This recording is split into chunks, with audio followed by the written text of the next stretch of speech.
Hi friends, நம்ம பார்த்துட்டிங்கன்னா நம்ம ஃபுட் பாக்ஸ் பிஸ்னஸ் பண்ணிகிட்ருக்கோம். இதுதான் நம்மளோட ஃப்ரெண்டு மணி. ஸோ மார்னிங் பார்த்தீங்கன்னா உங்களுக்கு 6 o'clock நம்ம ஸ்டார்ட் பண்ணிடுவோம் ஒர்க்கு. ஸோ நம்ம டெய்லி மார்னிங் 7 to 10 வரைக்கும் நம்ம ஹோம் டெலிவரி கொடுப்போம். இப்போ பார்த்தீங்கன்னா நம்ம வந்து 10 பாக்ஸ் நம்ம டெலிவரி கொடுத்தாச்சு. நம்ம முடிச்சுட்டு ஒரு டீ சாப்பிட்டுட்டு டீ அதை சாப்பிட்டுட்டு அப்படியே நம்ம எல்லா பாக்ஸுமே கொடுத்து முடிச்சுட்டு அப்படியே பார்த்தீங்கன்னா நம்ம பேங்க் வரையும் ஒரு சின்ன வேலை இருந்துச்சு. ஸோ அதனால் பேங்க் கிளம்பிட்டு ஒரு 2 hours ரெஸ்ட் போட்டு கடைக்கு வந்தாச்சு. நம்ம கடை பார்த்தீங்கன்னா சிக்கோஸு. நம்ம எல்லா பொருளும் எடுத்து வச்சுட்ருக்கோம். எல்லாம் எடுத்து வச்சுட்டு பார்த்துட்டிங்கன்னா அதுக்கப்புறம் யூபிஎஸ் வேறு என்னாச்சுன்னு தெரில. டக்குன்னு பார்த்தா ஒயர் கையோடு வந்துடுச்சு. தலைவலியாக போச்சு. அதுக்கப்புறம் அது இதுன்னு பண்ணி ரெடி பண்ணியாச்சு.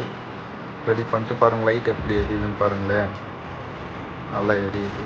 இப்போ நம்ம கடைக்கும் ஓரளவுக்கு கூட்டம் வந்துச்சு. இன்றைக்கி பரவாயில்ல, சேல்ஸு முடிச்சுட்டு அப்படியே நம்ம வீட்டுக்கு கிளம்பியாச்சு.